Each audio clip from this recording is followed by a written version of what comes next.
రీతిగా చాలా సంతోషం వేసింది.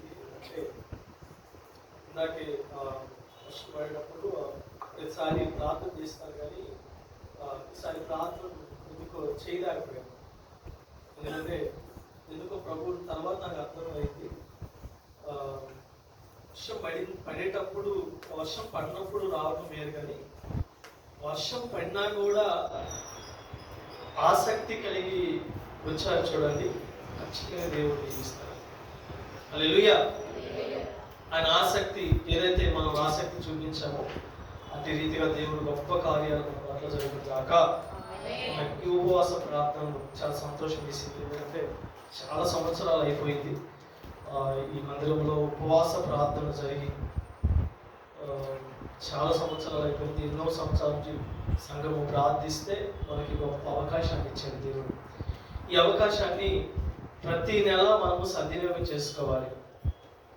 ఎవరు మానక ఉపవాసంలో ఉన్న బలం ఏంటో, శక్తి ఏంటో మనం అనుభవిస్తాం.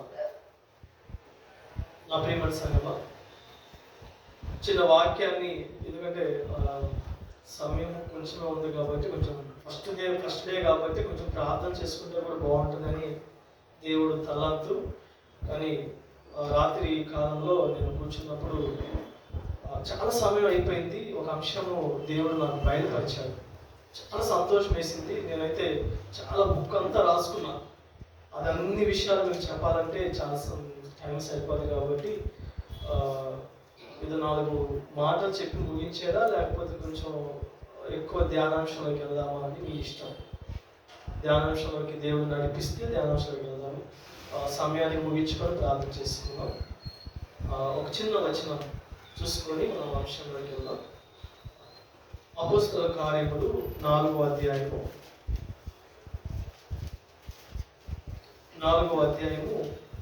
11-12 వచనాలు చదువు. ఇల్లు కట్టువారైన మీరు తృణీకరించిన రాయి ఆయనే, ఆ రాయి మూలము మరి ఎవని వలనను రక్షణ కలుగదు. ఈ నామమునే మనకు రక్షణ పొందవలెను గాని ఆకాశము క్రింద మనుషులలో ఇయ్యబడిన మరి ఏ నామమున రక్షణ పొందలేము అనెను. చిన్న మాట ప్రార్థన చేసుకుందాం. పరిశుద్ధుడైన మా తండ్రి, దయగలిగిన మా యేసయ్య, నీ ఉన్నతమైన ప్రేమకై కృతజ్ఞతలు చెల్లిస్తున్నాం. మాకు ఇచ్చిన గొప్ప అవకాశాన్ని బట్టి నీకు మహిమ చెల్లిస్తున్నాం. దేవా, ఈ ఉపవాస ప్రార్థనలో ఎంతైతే మేము నేర్చుకోవాలో, ఎంతైతే నీ బలమును పొందుకోవాలో, ఎంతైతే మేము సరి చేసుకోవాలో దేవా, కృప దయచేసి మమ్మల్ని బలపరిచి నడిపించండి. చదువుకున్న లేఖనంలో నుండి మాతో సూటిగా మీరు మాట్లాడి మా హృదయాన్ని తట్టమని వేడుకొనిచున్నామయ్యా. ఆశ కలిగిన ప్రాణాన్ని తృప్తిపరిచే దేవాది దేవుడు నీవు. ఆశ కలిగిన ప్రాణాన్ని మీరు తృప్తిపరచమని ప్రత్యేకంగా ప్రార్థిస్తున్నాం. నిలబడుతున్న అయ్యా, నీ బిడ్డను జ్ఞాపకం చేసుకోండి. ఒట్టివాడను మట్టివాడను నేను కూడా ఆశ కలిగి నీ వైపు చూస్తున్నాను. నాతో మాట్లాడు, మా అందరితో మాట్లాడమని ప్రత్యేకంగా ప్రార్థిస్తున్నాం. ఉపదేశమును ఆటంకపరచు అంధకార దురాత్మ శక్తులను యేసు నామములో బంధిస్తున్నామయ్యా. నీ కంచె వేసి బలపరచమని వేడుకుంటూ నీకే స్తుతి, మహిమ, ఘనత, ప్రభావం చెల్లించుకుంటూ యేసు నామములో చిరు ప్రార్థన సమర్పించి అడిగి వేడుకొని పొంది నామ తండ్రి, ఆమేన్. హల్లెలూయా. కూడి వచ్చిన దైవ సేవకులకి, అదేవిధంగా సేవకురాలకి, పెద్దలకి, విశ్వాసులకి ప్రభు పేట వందనాలు తెలియజెప్తున్నారు. చెప్తాం హల్లెలూయా, చెప్తాం హల్లెలూయా. నీరసంగా చెప్పొద్దు. అందరూ తినలేదని తెలుసు, కానీ ఆత్మీయంగా తిన్నామని తెలుసు ఇప్పుడు వరకు. హల్లెలూయా, చెప్తాం హల్లెలూయా. దేవుడు మన కుటుంబాలను, మీ కుటుంబాలను దేవుడు దీవించి ఆశీర్వదించును గాక. ఆమేన్. గమనించండి పిల్లరా, ఇక్కడ చదువుకున్న వాక్యంలో ఇల్లు కట్టువారైన మీరు తృణీకరించిన రాయి ఆయనే, ఆ రాయి మూలకు తలరాయి ఆయను. మరి ఈ మాట దగ్గర నుంచి ఒకసారి ఆలోచన చేయండి. మరి ఎవని వలనను రక్షణ కలుగదు. ఈ నామమునే మనకు రక్షణ పొందవలెను గాని ఆకాశం క్రింద మనుషులలో ఇవ్వబడిన మరి ఏ నామమున రక్షణ పొందలేము అనెను. ఒక చిన్న పాయింట్ మీద దృష్టి పెట్టండి. ఏ నామమున రక్షణ పొందలేము, ఈ నామమునే రక్షణ పొందగలుగుతామని దేవుని వాక్యం సెలవిస్తుంది. ఈ వాక్యము మనము కొంచెం ముందుకు చూసుకుంటే, నా ప్రియమైన సంగమా, నాకని చూడండి, పెంతెకొస్తు దినంలో ఆ యొక్క అపోస్తల కార్యం 2వ అధ్యాయంలో ఆ యొక్క అపోస్తలులందరూ కూడుకున్నప్పుడు దేవుడు గొప్ప అద్భుతం చేశాడు. అక్కడ అన్య భాషల ద్వారా అన్య జనాంగానికి దేవుని యొక్క బలమేంటో అక్కడ ఒక కార్యమును చూపించినప్పుడు, పేతురు ఒక మంచి సువార్త ప్రకటిస్తున్నప్పుడు ఇంచుమించు 3,000 మంది అక్కడ దేవుని వాక్యానికి పట్టబడి రక్షించబడ్డారు. 2వ వాక్యములో, అదే 3వ వాక్యములో 3వ అధ్యాయంలోకి వచ్చిన తర్వాత, 3వ అధ్యాయం 4వ అధ్యాయంలోకి వచ్చిన తర్వాత పుట్టుక నుంచి నడవలేని స్థితిలో ఉన్న ఆ వ్యక్తి ఎవరైతే ఉన్నారో ఆ యొక్క కుంటివాడిని పేతురు ఆ దేవాలయం ఎదుట అడుక్కుంటూ ఉంటే అక్కడ కూడా ఒక అద్భుతాన్ని చేస్తాడు. యేసు నామములో నువ్వు లేచి నిలబడని చెప్పి ఒక అద్భుతం చేసినప్పుడు అక్కడున్న ప్రజలందరూ ఏమండి ఆశ్చర్య పొంది ఆ కార్యము చూసిన వాళ్ళందరూ ఇంచుమించు పేతురు నొక్కి చెప్పిన ఆ సువార్త పనిలో ఇంచుమించు 5,000 మంది రక్షణ పొందుకున్నారు, రక్షించబడ్డారు. అంటే ఈ 2 కార్యాల్లోనే ఇంచుమించు 3,000, 5,000 కలిపితే సంఘములో 8,000 మంది చేర్చబడ్డారు. నా ప్రియమైన సంఘమా, ఎందుకు దేవుడు ఇంతగా గొప్ప కార్యాలు తన బిడ్డల ద్వారా జరిగిస్తున్నాడు అంటే ఎలా చేస్తున్నారని చెప్పి నేను ఆలోచన చేసుకున్నప్పుడు, ఎందుకంటే పాత నిబంధనలో దేవుని యొక్క నామమును ఎలా పిలిచేవాళ్ళంటే యెహోవా అని పిలిచేవాళ్ళు. కొత్త నిబంధనకు వచ్చేసరికి యేసుక్రీస్తు అని నామము మనకి బయలుపరచబడింది. ఈరోజు వాక్యము టైటిల్ ఏంటంటే యేసు నామం. ఈ మాట మీదే మనం దృష్టి పెట్టాలి. అంటే చదువుకుంటే ఎవరి ద్వారా రక్షణ కలగదు, ఆయన నామముల ద్వారానే రక్షణ కలిగింది. ఎందుకంటే ఒకసారి చూడండి, నాకు అన్య జనాంగంలో ఉన్నప్పుడు నేను రక్షణ పొందుకున్నప్పుడు నాకు పెద్ద ప్రశ్న ఉండేది. ఏంటి ప్రశ్న అంటే, ఇంతమంది ప్రజలు, ఇంతమంది జనము, అందరిని చూసినా కానీ అందరికీ 2 కాళ్ళు జంతువులు ఒక రకంగా ఉన్నాయి, మనుషులందరికీ తేడా లేదు. అంటే ఫేసుల్లో వాటిలో తేడాలు ఉన్నాయి కానీ, ప్రవర్తనలో తేడాలు ఉంటాయి కానీ ఆ యొక్క రూపంలో మాత్రము సమానంగా ఉన్నారు. ఇది ఒక ప్రశ్న నాలో మెదులుతా ఉంది. నేను అనేక వెళ్తా ఉండేవాడిని, అనేక పూజలు, అనేక విధాలుగా వెళ్ళేవాడిని. నాకు ఎక్కడా కూడా సమాధానం దొరకలేదు. మా ఫ్రెండ్ నేను ఒక రూమ్లో ఉండేవాళ్ళం హైదరాబాద్లో. ఆడు మంచిగా బుక్స్ చదివేవాడు, మంచిగా ధ్యానాంశంలో ఒక విశ్వాసంలో కొనసాగేవాడు, నేను కూడా విశ్వాసంలో కొనసాగేవాడిని. మా ఇద్దరికి ఒకరోజు ఒక ప్రశ్న దగ్గర ఇద్దరము పోట్లాడుకున్నాం. ఏంటి ప్రశ్న అంటే, ఎవరు దేవుడు? ఆ క్షణాల్లోనే నేను ఎన్నో ఆలోచన చేసినప్పుడు ఏంటంటే, నా ప్రియమైన సంగమా, దేవుడు, ఎందుకంటే బైబిల్ గ్రంథంలోకి నేను వచ్చిన తర్వాత, ఎప్పుడైతే దేవుడు నన్ను పట్టుకున్న తర్వాత ఆ ప్రశ్నకు నాకు జవాబు దొరికింది. ఏంటి ఆ జవాబు అంటే, మనమందరము భూమి మీద ఉన్న మనుష్యులందరూ ఎవరు బిడ్డలంటే నోవాహు తరం నుండి వచ్చిన వాళ్ళు, నోవాహు తరం నుండి వచ్చిన బిడ్డలు. ఎందుకంటే నోవాహుకి 3 బిడ్డలు, షేము, హాము, యాపేతు. ఎప్పుడైతే జలప్రళయము జరిగిన తర్వాత, ఆ జలప్రళయము ముగించుకున్న తర్వాత, ఆ ఓడలో నుంచి నోవాహు కుటుంబం బయటకు వచ్చిన తర్వాత దేవుడు ఎన్నుకున్న తర్వాత కాపాడుతాడు, జలప్రళయం నుండి కాపాడుతాడు. ఆ జలప్రళయం కాపాడిన తర్వాత నోవాహు బయటకు వస్తాడు. బయటకు వచ్చిన తర్వాత, నా ప్రియమైన సంగమా, నోవాహు ఏం చేస్తాడంటే ఒక బలిపీఠమును కట్టి, అంటే జస్ట్ ఇంట్రొడక్షన్ ఇస్తున్నాను, ఒక బలిపీఠమును కట్టి ఆ బలిపీఠము మీద ఏమండి పాప క్షమాపణ నిమిత్తము బలిని అర్పిస్తూ ఉంటాడు. ఎందుకంటే ఇశ్రాయేలు బిడ్డలు ఏం చేసేవాళ్ళంటే పాప క్షమాపణ జరగడానికి ప్రధాన యాజకుడు ఆ ప్రత్యక్ష గుడారంలోనికి వెళ్ళి సంవత్సరానికి ఒకసారి ఆ యొక్క మనిషి పాపము నిమిత్తమై బలియాగము జరిగించేవాడు. అంటే దేవుడు ఒక బలి అనే పునాదిని దేవుడే ఏర్పాటు చేశాడు.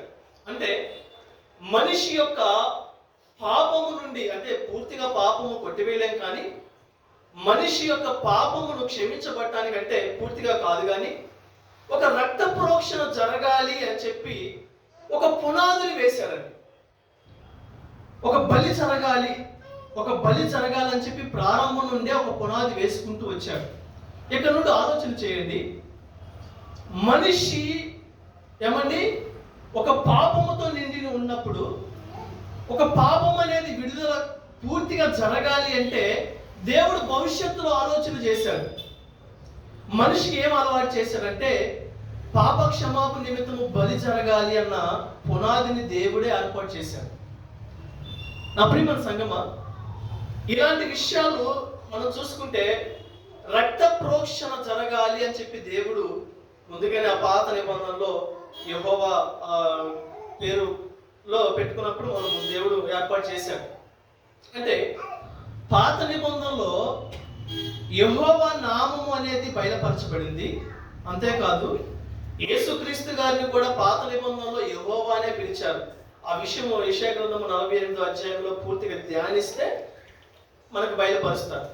అంటే ఈ బలి అనేది, రక్త ప్రోక్షణ అనేది జరగాలి అని చెప్పి దేవుడు మనుషులకు అలవాటు చేసుకుంటూ వచ్చారు. అలవాటు చేసుకుంటూ వస్తే జలప్రలయం దగ్గర ఏమండి ముందు కొన్ని సంవత్సరాలు జరుగుతూ ఉన్నప్పుడు ఆదికాండం ఉంటుంది. 11వ అధ్యాయం వచ్చే సమయానికి, అంటే షేము హాము యాపేతు కుమారులు ద్వారానే ఇంకా జనం అనేది విస్తరింపటం అనేది జరుగుతూ వచ్చింది. జనం అంతా విస్తరిస్తూ ఎక్కువ మంది జనం అనేది రావటం జరుగుతూ ఉన్నది. ఈ జరుగుతూ ఉన్నప్పుడే ఈ యొక్క 10వ అధ్యాయంలో వచ్చినప్పుడు నిమ్రోదు అనే వ్యక్తి మనకు పరిచయం అవుతాడు. జస్ట్ ఇంట్రడక్షన్ ఇచ్చిన వాక్యంలోకి వెళ్తాను. నిమ్రోద్ అనే వ్యక్తి మనకి 10వ అధ్యాయంలో పరిచయం అవుతాడు. ఈ వ్యక్తి ఏం చేస్తాడంటే పట్టణాలు కట్టిస్తూ ఉంటాడు. ఈ పట్టణాలు కట్టించి ఆయనకి ఆలోచన పుట్టింది ఏంటంటే ఏమండి బాబేలు యొక్క గోపురం కట్టాలి అన్న ఆ ప్లానింగ్ కూడా ఈయన ఒక ఆలోచన నుండే వచ్చింది. ఎప్పుడైతే నా ప్రియమైన సంగమా పాపం విస్తరించినప్పుడు, జలప్రలయం జరగక ముందు పాపం విస్తరించినప్పుడు, పాపము నుండి దేవుడు ఉగ్రత అనేది వచ్చినప్పుడు ఆ మనుషులందరినీ జలప్రలయంలో చంపేస్తాడు. ఉగ్రత అనేది జరిగింది. కానీ నోవాహు కుటుంబం మాత్రం రక్షించబడింది. నోవాహు కుటుంబం రక్షించబడిన తర్వాత ఏమండి ఆ జనంలో ఆ యొక్క నోవాహు కుటుంబం నుండి జనాన్ని విస్తరింప చేయటం అనేది దేవుడిచ్చిన అవకాశం. షేము హాము యాపెతు బిడలు ద్వారా ఈ యొక్క జనం అనేది విస్తరిస్తూ ఉంటే వాళ్ళందరూ నోవాహు బలిచ్చేటప్పుడు తన పిల్లలు, తన కుమారులు ఆ బలి దేవుని కలుసుకోవాలి అంటే, మన పాపము నుండి విముక్తి కలగాలి అంటే, రక్త ప్రోక్షణ జరగాలి అన్న విషయము నోవాహు బలిస్తుంటే తన కుమారులు చూశారు. తన కుమారులు చూసిన తర్వాత ఇది క్రమేణా బలి అనేది జనాల్లో రక్త ప్రోక్షణ అనేది ఒక ఆచారంగా వస్తూ ఉన్నది. ఎప్పుడైతే బాబేలు గోత్రం కట్టాలని చెప్పి జనము ఆలోచన చేసినప్పుడు దేవుడే స్వయాన, ఇవన్నీ ఇంట్రడక్షన్ ఉన్నాయి, దేవుడే స్వయాన పనిగట్టుకొని కిందకు వచ్చి వాళ్ళందరినీ చెదరగొడతాడండి. అప్పుడు దాకా మనుషులందరికీ ఒకే భాష, ఒకే ప్రాంతము, ఒకే రకంగా ఉండేవాళ్ళు. ఎప్పుడైతే చెదరగొట్టాడో ఆ భాషలు కాస్త అనేక భాషలుగా తయారైనవి, ప్రాంతాలు కాస్త అనేక ప్రాంతాలుగా ఏమండి అటు ఇటు చల్లా చెదిరైపోయి జనమంతా దూర ప్రాంతానికి, మన ఇండియానికి కూడా వచ్చేసారు. మన ఇండియా కూడా 5,000 సంవత్సరాలకు సంబంధించింది మన ఇండియా. అంటే తర్వాత ఫస్ట్ అవన్నీ ఒక 6 వీళ్ళందరూ కొన్ని ఉన్నాయి. అవి ఆ సబ్జెక్ట్లో గుర్తులే, కొంచెం సమయం సరిపోదు. ద్రవిడకు సంబంధించిన వాళ్ళు ఉన్నారు స్టార్టింగ్. ఎప్పుడైతే ఈ రక్త ప్రోక్షణ అనేది ఏమండి నోవాహు కుటుంబం నుండి నోవాహు కుటుంబం దగ్గర నుంచి ఎప్పుడైతే స్వతంత్రించుకుంటూ వస్తున్నదో, మనుషులలో భాషలు వేరైనవి కానీ ప్రాంతాలు వేరైనవి కానీ ఈ బలి అనేది జరుగుతూ ఉన్నదండి. ఎందుకంటే అడవి మనుషులకు ఏమండి వాళ్ళకి సరిగా బట్టలు కట్టుకోవడానికి తెలియదు, కానీ దేవుని కలుసుకోవాలి, మన పాపం నిమిత్తము రక్తము చిందించబడాలి అని చెప్పి అది పూర్వీకుల దగ్గర నుండి వస్తూ ఉన్నది. అంటే దేవుడు ఏం ఆలోచిస్తాడంటే, భవిష్యత్తులో నేను రాబోతున్నాను ఏమండి మనిషి పాపము నుండి విడిపించబడాలి అంటే జంతు బలి అనేది దానివల్ల పాపము నుండి విముక్తి కలగదు అని చెప్పి దేవుడే ఏమండి గొర్రెల యొక్కయు మేకల యొక్కయు రక్తము ద్వారా ఏమండి పాప క్షమాపణ జరగదని చెప్పి దేవుడే చెప్పాడు. ఎప్పుడైతే ఈ మాట చెప్పిన తర్వాత మనుషులందరికీ ఏమండి రక్త ప్రోక్షణ అనేది ఏమండి దేవుడే బలియాగమై వచ్చి మన కోసము బలి అయిపోయి యేసుక్రీస్తుగా వచ్చి జన్మించి యేసుక్రీస్తుగా వచ్చి ఆయన నామమును మనకు బయలుపరిచాడు. ఎందుకంటే ఇక్కడ ఉన్న అంశాన్ని తీసుకోండి, వాళ్ళందరూ ఒక విశ్వాసంలో కొనసాగుతున్న వాళ్ళే. ఇశ్రాయేలు బిడ్డల యొక్క విశ్వాసం ఏంటంటే దేవుడు రాబోతున్నాడు, మన కోసం బలియాగం అవుతాడని చెప్పి వాళ్ళ విశ్వాసం. ఇంకా కొన్ని విశ్వాసాలు కూడా ఏమంటే దేవుడు బలి ఇవ్వాలి చెప్పి రక్త ప్రోక్షణ జరగాలని చెప్పి వాళ్ళ విశ్వాసం ఉన్నది.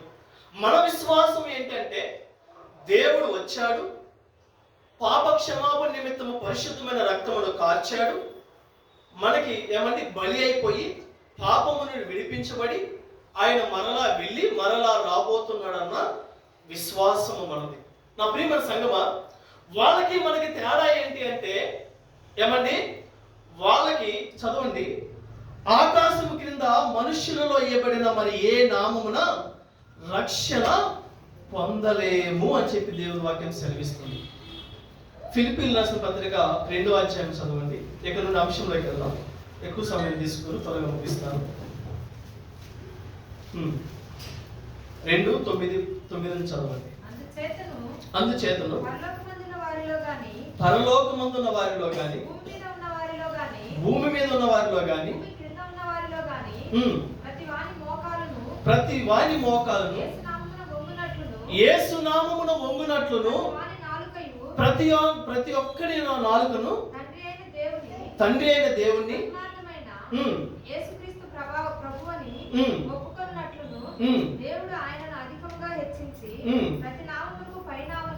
ప్రతి నామమునకు పైనామము ఎవరిదంట? ఏమండి పైనామం ఎవరిది? యేసు నామము. యేసు నామము. నా ప్రియమైన సంగమా, ఈ ఆకాశము క్రింద ఎన్నో నామాలు ఉన్నాయి. అంటే మనకి పేర్లు ఉన్నాయి, నామము పెట్టబడింది. అంటే మనకు ఒక సమస్యను చూసుకుంటే దానికి కూడా శ్రమ అనే నామము పెట్టబడింది. రోగాన్ని చూసుకుంటే ఏమండి క్యాన్సర్ అనే రోగము కూడా దానికి ఒక నామము పెట్టబడింది, జ్వరం అనే నామము పెట్టబడింది. జంతువులను చూసుకుంటే వాటికి నామము పెట్టబడింది. సమస్యలు ఏమంటే ఉద్యోగం లేదనుకోండి, ఏమండి ఒక జీవనోపాధి కోసం ఉద్యోగం అనేది కూడా నామమే. వివాహము కావాలి, పెళ్లి అనేది కూడా ఒక నామమే. బిడ్డలు కావాలి, అది కూడా ఒక నామం. భూమికి ఏమండి ఆకాశం కింద ప్రతి దానికి నామము పెట్టబడింది. ఒకసారి మనం అందరము దేవుని వాక్యాలను ఇంట్లో పెట్టుకుంటే నన్ను యెహోవా నిన్ను ఆశీర్వదించును గాక, యేసుక్రీస్తు ప్రతి స్థలంలో నిత్యముగా నీ వద్దకు వచ్చి నిన్ను ఆశీర్వదించును గాక, ఇవన్నీ ఏమండి మన అవసరతలు తీర్చడానికి వాక్యాలు పెట్టుకుంటాం. కానీ ఇక్కడ దేవుని యొక్క యేసుక్రీస్తు గారి నామం ఎలా ఉంది అంటే అన్ని నామముల కంటే పైనామము. అన్ని నామముల కంటే పైనామము అంటే ఒక్కసారి నువ్వు ఆలోచన చేయండి. సమస్యను తీసుకో, నువ్వు రోగాన్ని తీసుకో, నువ్వు బాధను తీసుకో, నువ్వు ఇబ్బంది పడుతున్న ప్రతి దానిని నువ్వు తీసుకో, దానికి నామము పెట్టబడింది. కానీ విశ్వాసిగా నువ్వు చూడాల్సింది ఏంటంటే దానికంటే పైనామమును కలిగి నువ్వు ఉన్నావు. దానికంటే పైనామమును కలిగి నువ్వు ఉన్నావు. యేసు నామములో కొన్ని జరుగుతాయండి. యేసు నామములో సమస్తమును జరుగుతాయి అని చెప్పి దేవుని వాక్యం సెలవిస్తుంది. విశ్వాసులు ఏమండి, అపోస్తలులు 3000 మందిని కాపాడారు, 5000 మందిని రక్షించారు అంటే ఏ నామములో కాపాడారండి? పేతులు కాపాడారా? లేదు. మనుషులు కాపాడారా? లేదు. ఏం ఉపయోగించారంటే అక్కడ యేసు నామమును ఉపయోగించారండి. యేసు నామమును మాత్రమే ఉపయోగించి అనేక అద్భుతాలు చేశారు. యేసు నామమును ఉపయోగించి ఏం చేయొచ్చో టూకీగా కొన్ని విషయాలు నేను జ్ఞాపకం చేసి ముగిస్తాను. అపోస్తల కార్యములు 10:43 చదవండి.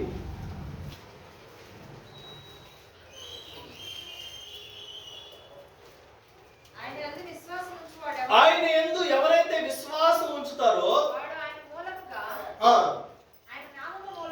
ఆయన నామమును మూలముగా పాప క్షమాపణ పొందునని ప్రవక్తలందరూ ఆయనను గురించి సాక్ష్యం ఇస్తున్నారు. నా ప్రియమైన సంగమా, యేసు నామము ద్వారా మొదట ఏం జరిగిద్దంటే పాప క్షమాపణ జరిగిద్దండి.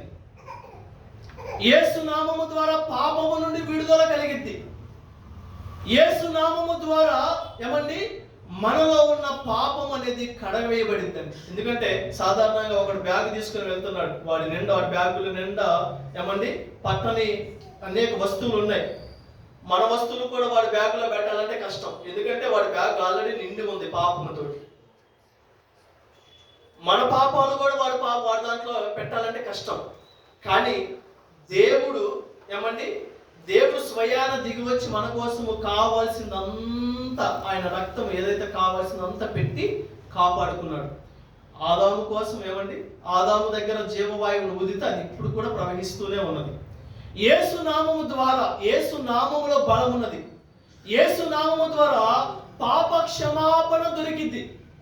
ఎందుకంటే అన్య జనాంగముల ద్వారా రక్షించబడిన మనము ఏమండి, లోకము నుండి రక్షించబడిన మనము దేని ద్వారా ప్రయాణం చేయాలంటే యేసు నామము ద్వారా మాత్రమే మనము ప్రయాణం చేయాలి. ఎందుకంటే యేసు నామము ద్వారా మన పాప క్షమాపణ అనేది కలిగింది.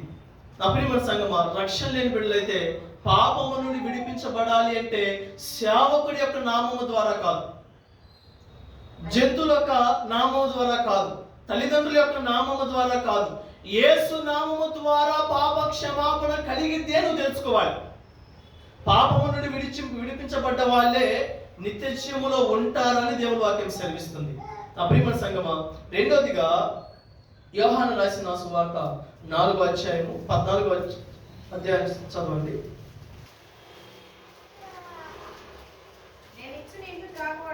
13 నుండి 14. అందుకు యేసు యోహాను సువార్త 14వ అధ్యాయము 13వ వచనం.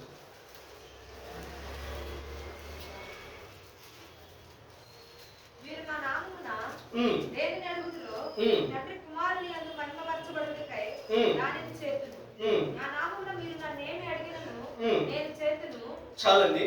నా ప్రియమైన సంగమా, సంఘస్థులుగా మనం తెలుసుకోవాల్సింది ఏంటంటే యేసు నామము ద్వారా ప్రార్థన చేయటం అనేది తెలుసుకోవాలి.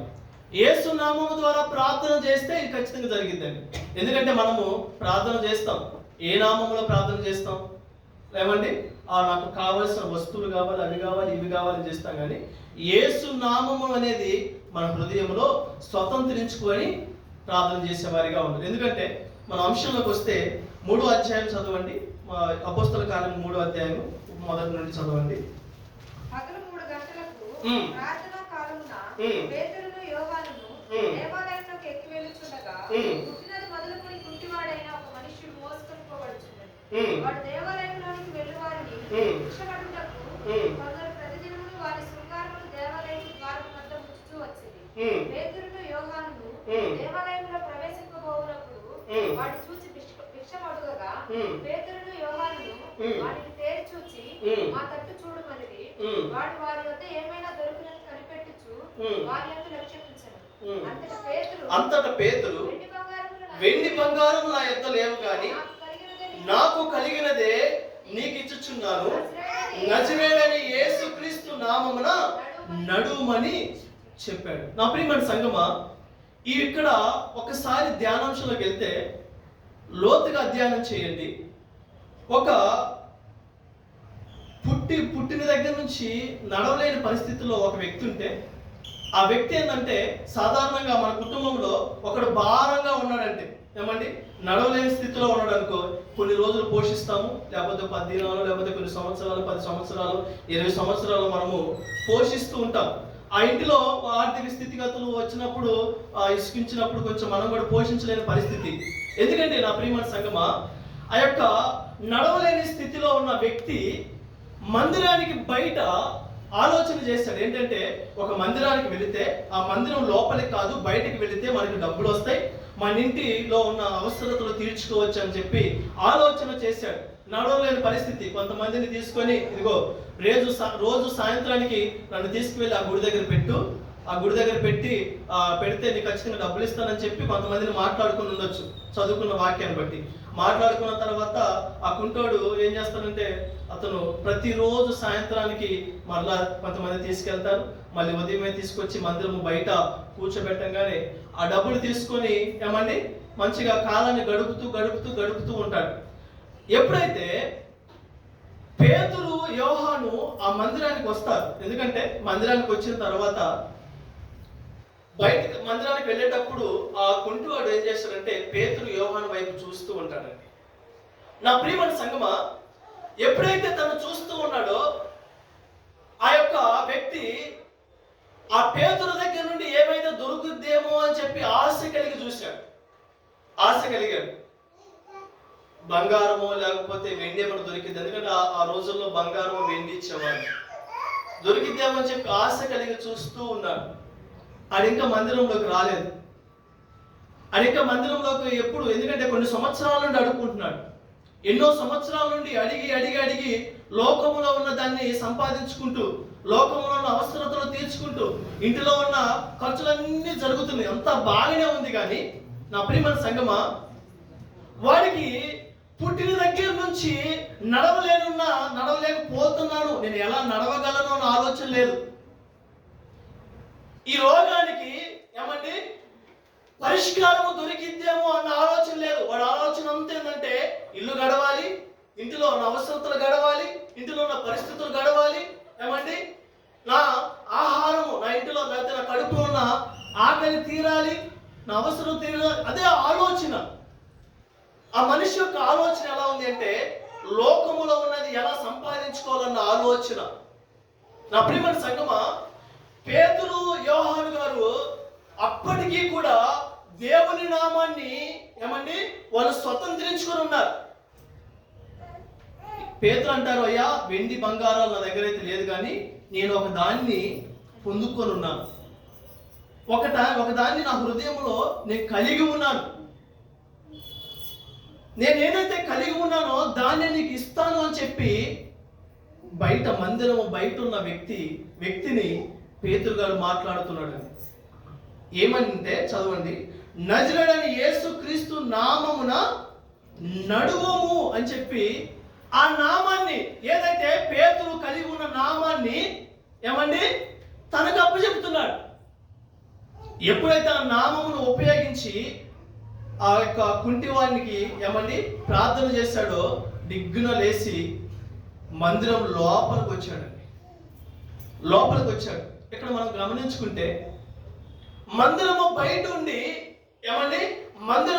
ఉండి రక్షణ పొందుకోకుండా, ఏమండి పాపక్షమాపణ నుండి విడుదల కలగకుండా, మందిరము బయట ఉండి లోక ఆశలతోటి మనము గడుపుతుంటే మన స్థితిగతులు ఏంటి, మన గమ్యం ఏంటి, మన మార్గం ఏంటి అని చెప్పి ఏమండి దేవుని నామం అనేది మనం మర్చిపోతున్నాం. ఈ రోజుల్లో కూడా మనం చేయాల్సింది ఏంటంటే నామమును స్వతంత్రించుకోవాలి. యేసు నామమును స్వతంత్రించుకొని పేతురు వలె ఏమండి అనేక బిడ్డలకు ఆ నామాన్ని పరిచయం చేయాలి. యేసు నామములో సమస్తమును చేయగలవు అని చెప్పి ఆ నామమును ఇతరులకు పరిచయం చేయాలి. అన్య జనాంగానికి, ఇశ్రాయేలు బిడ్డలకి మనకి తేడా ఏంటంటే, ఆ నామము వాళ్ళకి బయలుపరచబడలేదు. వాళ్ళు తెలుసుకోలేకపోయారు. యేసు నామమును మనం తెలుసుకున్నాం. యేసు నామములో పాప క్షమాపణ దొరికిందని తెలుసుకున్నాం. యేసు నామములో ప్రార్థన చేస్తే సమస్తము పొందుకుంటామని తెలుసుకున్నాం. నా ప్రియమైన సంగమా, యేసు నామములో రక్షణ దొరికింది అని చెప్పి దేవుని వాక్యం సెలవిస్తుంది. చదువుకుంటే అపొస్తలుల కార్యం 4 చదవండి 11. ఉల్లేఖించిన రాయి ఆయనే, ఆ రాయి మూలకు తలరాయి ఆయనే. మరియు ఎవరి వలనను రక్షణ కలుగదు. ఈ నామమునే మనకు చాలండి. యేసు నామము ద్వారానే రక్షణ మనకి కలిగిందండి. అదేవిధంగా యేసు నామము ద్వారా దయ్యాలు కూడా వెళ్ళిపోతాయి. యేసు నామము ద్వారానే బాప్తిసం పొందుకోవాలి. యేసు నామము ద్వారానే నీతిమంతులుగా తీర్చబడతాం. యేసు నామము ద్వారానే ఏమండి మనకి శ్రమల నుండి విముక్తి కలిగిద్దండి. నా ప్రియమైన సంగమా, యేసు నామమును మనం స్వతంత్రించుకోవాలి. అపొస్తలుల కార్యము 16-18 చదవండి.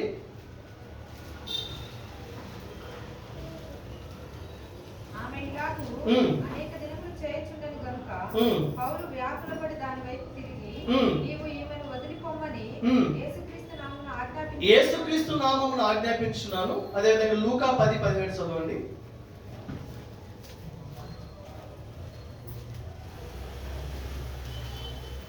ఆ 70 మంది శిష్యులు సంతోషంతో తిరిగి వచ్చి, ప్రభువా, దయ్యములు కూడా నీ నామము వలన మాకు లోబడుచున్నామని చెప్పాను. అదేవిధంగా అపొస్తలుల కార్యము 4:10 చదవండి. ఇప్పుడు చదువుకున్నాం.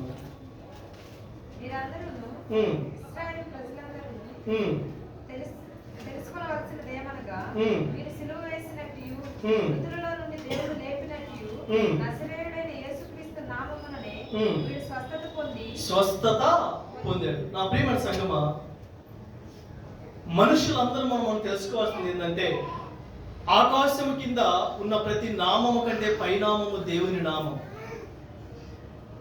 మన ప్రతి సమస్యలోను, ప్రతి ఇబ్బందిలోను ఏ నామము దగ్గరికి వెళ్ళాలి అంటే యేసు నామం దగ్గరికి వెళ్ళాలి.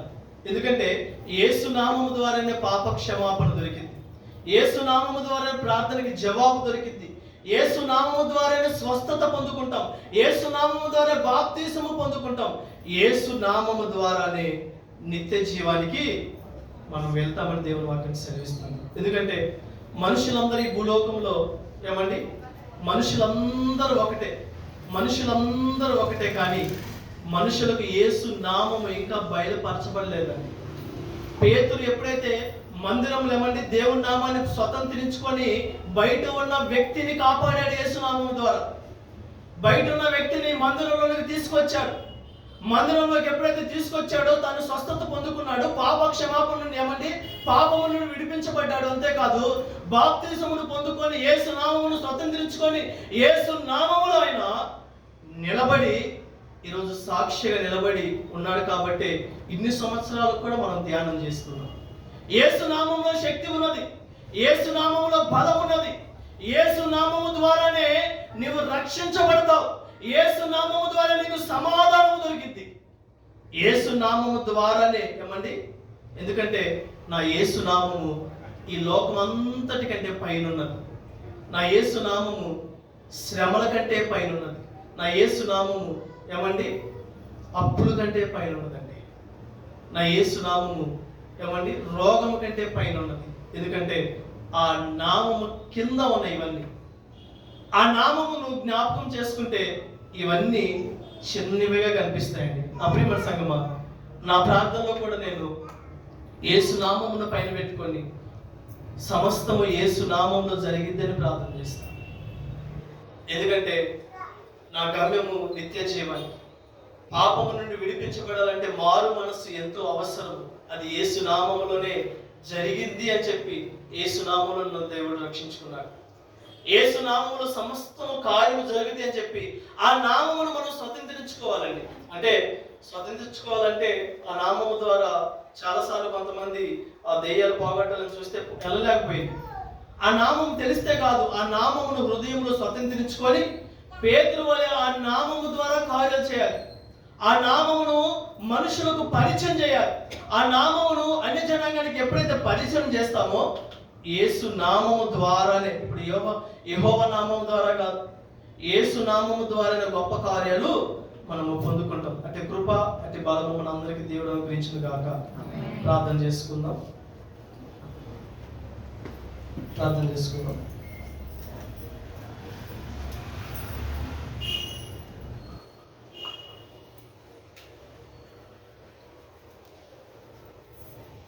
పరిశుద్ధుడా, ప్రేమ నమ్మకమైన మా తండ్రి, జయగలిగిన మా యేసయ్య, నీకు వందనాలు, స్తుతి, స్తోత్రము గానము చెల్లిస్తున్నామయ్యా. యేసయ్య, నీ నామము ఎంత బలమైనదో, నీ నామము ఎంత ఉన్నతమైనదో, నీ నామమును దేవా మేము స్వతంత్రించుకోవడానికి ఇచ్చిన అవకాశాన్ని బట్టి స్తోత్రం. ఈ ఉపవాస ప్రార్థనలో ఈ చిన్న అంశాలు దేవదిగో మీరు మాకు బయలుపరిచిన దాన్ని బట్టి వందనాలు అయ్యా. పుట్టినది మొదలుకొని అయ్యా అదిగో నాయన యేసయ్య, నీ నామము తెలియక, పాపము నుండి ఎక్కడ విడిపించబడాలో తెలియక, ఎలా స్వస్థత పొందుకోవాలో తెలియక, ఎలా రక్షించబడాలో తెలియక మందిరము బయట ఉండి ఇదిగో నాయన యేసయ్య అయ్యా అదిగో పాపం నుండి విడిపించబడలేక అల్లాడిపోతున్న వ్యక్తిని జ్ఞాపకం చేశారు దేవా. ఈ దినాన నీ నామమును మాకు బయలుపరిచి మందిరము లోపలికి తీసుకొచ్చారు. ఇదిగో మందిరము బయట ఉన్న ఎంతో మంది బిడ్డలు ఉన్నారు ప్రభు. మా కుటుంబాల్లో ఉన్నారు, మా సంఘాల్లో ఉన్నారు అయ్యా, మా జీవితాల్లో ఉన్నారు, మా ప్రాంతాల్లో ఉన్నారు. ఇదిగో నిన్ను స్వతంత్రించుకునే కృపను మాకు దయచేయండి. పేతురు వలె అద్భుతాలు చేసే కృపను మాకు దయచేయండి. ఇదిగో సంఘములో 8,000 మంది చేర్చబడిన రీతిగా ఇదిగో మా ద్వారా అనేక బిడ్డలు చేర్చబడుతూ కృప దయచేయండి ప్రభువా. నీ నామములో బలం ఉన్నది, నీ నామములో స్వస్థత ఉన్నది, నీ నామములో అయ్యా విడుదల ఉన్నది ప్రభువా. కృప దయచేయండి అయ్యా. జీవం కలిగిన దేవుడు నీవయ్యా, గొప్ప దేవుడు, పరిశుద్ధుడు పరిశుద్ధుడు పరిశుద్ధుడు అని స్తుతించబడుతూ ఆరాధించబడుతున్న దేవాది దేవుడు నీవు ప్రభువా. నీ నామము అన్ని నామముల కంటే పై నామము ప్రభువా. కృప దయచేయండి అయ్యా. నీ నామంలో ఉన్న బలాన్ని మేము పొందుకోవాలి అయ్యా. మేము ఉద్యోగం చేస్తున్నామంటే అయ్యా అదిగో నీ నామములో మేము చేస్తున్నామయ్యా. ఇదిగో మేము పరిచయం చేస్తున్నామంటే నీ నామములో పరిచయం చేస్తున్నామయ్యా. నీ నామములో బ్రతికి ఉన్నామంటే నీ నామములో బ్రతికి ఉన్నాము ప్రభువా. నీ నామము మేము స్వతంత్రించుకున్నాం కాబట్టి అయ్యా, నీ నామములో ఉన్న బలమును పొందుకున్నాం కాబట్టి ఈ స్థితిలో ఉన్నామయ్యా. దేవా, ఇంకను కృప దయచేయండి, ఇంకను బలమును దయచేయండి. నీ నామములో ఉన్న శక్తిని మేము వెలిగించబడాలయ్యా. నీ నామములో బలమును మేము వెలగాలి ప్రభువా. కృప దయచేయండి. ఈ రాత్రికాల సమయంలో అయ్యా అదిగోనైనా బిడ్డలు చేస్తున్న ప్రతి ప్రార్థన మీరు ఆలకించండి. మా సంఘము కొరకే ప్రత్యేకంగా ప్రార్థిస్తున్నామయ్యా. మా సంఘాన్ని బలపరచండి. మా సంఘము నీ నామమును ప్రచురపరచాలి, నీ నామమును ప్రకటించాలి. నీ నామమును దేవ అనేక అన్య జనాంగానికి తెలియపరిచే విధంగా సంఘము బలపడే కృపను దయచేయండి. మా సంఘాన్ని బలపరచండి ప్రభువా. మా సంఘాన్ని ఆదరించండి. మా సంఘమును దేవ ఇదిగో దీవించండి. ఇదిగోనైనా సంఘములో అనేక ఆత్మలు చేర్చబడాలి. అద్భుతాలు చేసే దేవుడు నీవయ్యా. మా సంఘములో పేతురుల వలె అయ్యా అదిగోనైనా బలమైన ఆత్మతో లేపబడాలి ప్రభువా. కృప దయచేయండి అయ్యా. జీవం కలిగిన దేవుడు, యవన బిడ్డలుగా ఇదిగో మీరు ఎన్నుకున్నారయ్యా. పేతురు వలె ఇదిగోననేసయ్య అదిగో అయ్యా మా సేవకులు మీరు ఎన్నుకున్న విధానాన్ని బట్టి నీకు స్తోత్రము గానము చెల్లిస్తున్నాం. ఆ బిడ్డల దేవ ఇదిగోనైనా విశ్వాసములోను, ప్రార్థనలోను, పరిచర్యలోను, సేవలోను ఇంకను బలంగా అయ్యానైనా అదిగో మీరు ముందు నేను నడిపించమని వేడుకొనుచున్నానయ్యా. కృప దయచేయండి. జీవం కలిగిన దేవాది దేవుడు నీవయ్యా. అయ్యా కనికరించండి, సహాయము దయచేయండి అయ్యా. ఇదిగో అనేక ఆత్మల కొరకు భారము కలిగి ఇదిగో కొడవలు పట్టుకొని కోత కోస్తూ ఉండగా అనేక గింజలు పట్టబడే కృపను దయచేయండి అయ్యా. సహాయమును మీరు అనుగ్రహించమని ప్రత్యేకంగా ప్రార్థిస్తున్నానయ్యా. నీ నామము ఎంత బలమైనదో అనేక హృదయాల్లో నింపబడే కృపను దయచేయండి. సంఘములో రోగస్తులుగా ఉన్న బిడ్డలు స్వస్థపరచాలి. యేసు నామములో విడుదల కలుగునుగా కానీ ప్రార్థిస్తున్నాను. యేసు నామములో అయ్యా అనేక కార్యాలు పొందుకునే, అద్భుతాలు పొందుకునే కృపను దయచేయండి. ఈ 4 దినాలు నీ నామములో మేము దేవ బలంగా ఉండాలి. నీ నామములో ఉన్న శక్తిని పొందుకోవాలి. ఈ 4 దినాలు నీ నామములో ఉన్న అభిషేకమును పొందుకునే కృపను దయచేయండి. దేవానికి స్తోత్రము గానము చెల్లిస్తున్నామయ్యా. ఈ ఉపవాస ప్రార్థనలో అయా బలమును పొందుకొని, అభిషేకమును పొందుకొని నీతో విశ్వాసములో కొనసాగాలి. నీలో ఇదిగో పడిపోయిన విశ్వాసం దేవా ఇదిగోనైనా కట్టబడే కృపను దయచేయండి. ఆత్మీయత కట్టబడాలి, ప్రార్థన జీవితము కట్టబడాలి, విశ్వాసంలో బలంగా ఉండి అనేక బిడ్డలకు దీవెనకరంగా మేము అందరము మార్చబడాలి ప్రభువా. మందిరము బయట ఉన్న బిడ్డలకు వరకు మేము వెలుగుగా ఉండాలి. దీపము స్తంభం మీద ఉన్న దీపము వలె అనేక బిడ్డలకు వెలుగుగా కనబడాలి ప్రభువా. కృప దయచేయమని ప్రత్యేకంగా ప్రార్థిస్తున్నామయ్యా. దేవా, యవన బిడ్డలు మీరు దర్శించండి, యవనస్తురాలు మీరు జ్ఞాపకం చేసుకోండి. యవన బిడ్డలుగోనైనా నీ వాక్యములో ఉన్న వెలుగును పొందుకునే కృపను దయచేయండి అయ్యా. సహాయమును మీరు అనుగ్రహించమని మా దేశాన్ని రక్షించండి, మా ప్రాంతాన్ని రక్షించండి, మా జిల్లాల పట్టణాలకు మీరు జ్ఞాపకం చేసుకోండి. సార్వత్రిక సంఘాన్ని సేవకులను బలపరచమని వేడుకొనుచున్నానయ్యా. కృప దయచేయండి. ఏ విషయం నిమిత్తమై బిడ్డలు పూనుకొని పోషించి ప్రార్థిస్తున్నారు అయ్యా, నిశ్చయముగా జరుగులాగా కృప దయచేయండి, నిశ్చయముగా పొందుకులాగా కృప దయచేయండి. యేసు నామములో మేము అడుగుతున్న ప్రతిదీ దేవా పొందుకునే కృపను నిశ్చయముగా సాక్ష్యం వలె నిలబడను గాక అని ప్రార్థిస్తున్నాను. సహాయం దయచేయండి. నీ నామములో అడిగినది ప్రతిదీ ఇదిగో నాయన యేసయ్య పొందుకునే కృపను దయచేయండి. నీ నామము అన్ని నామముల కంటే పై నామము ప్రభువా. సమస్యల కంటే పై నామమయ్యా, ఇబ్బందుల కంటే పై నామమయ్యా, ఇది ఒక అయ్యా సృష్టి కంటే పై నామము కలిగినదయ్యా. కృప దయచేయమని వేడుకుంటున్నాం. ఇదిగో వృద్ధాప్యుల బిడ్డలు మీరు జ్ఞాపకం చేసుకోండి, తల్లిగారిని జ్ఞాపకం చేసుకోండి అయ్యా, యవనస్తులను మీరు జ్ఞాపకం చేసుకోండి, పెద్దలను జ్ఞాపకం చేసుకోండి, వివాహాల కోసం ఎదురు చూస్తున్న బిడ్డలు మీరు జ్ఞాపకం చేసుకోండి. మా సంఘములో అనేక బిడ్డలు దేవా గర్భ ఫలముతో నింపబడలాగా కృప దయచేయండి అయ్యా. వివాహం జరిగిన ప్రతి బిడ్డను మీరు జ్ఞాపకం చేసుకోండి ప్రభువా. దీవించి ఆశీర్వదించండి అయ్యా. అయ్యా కనికరించండి అయ్యా. బిడ్డల కన్నీటిని నాట్యముగా మీరు మార్చమని వేడుకుంటున్నానయ్యా. ప్రాకారాలు మీరు కట్టండి, మాలో ఉన్న పాపము దేవా ఇదిగో దుమ్ము వలె వెళ్ళిపోవుడుగా అని ప్రార్థిస్తున్నామయ్యా. కనికరించి సహాయం దయచేయమని వేడుకుంది. నీకే మహిమ, నీకే ఘనత ప్రభావం చెల్లించుకుంది.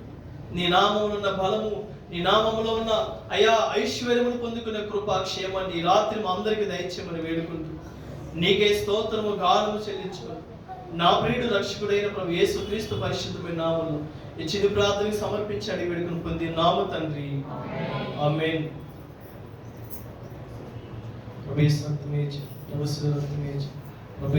సంపూర్ణమిచ్చి అపవాదికి అంత నాశనం హల్లెలూయా స్తుతి స్తోత్రం. ఆమేన్.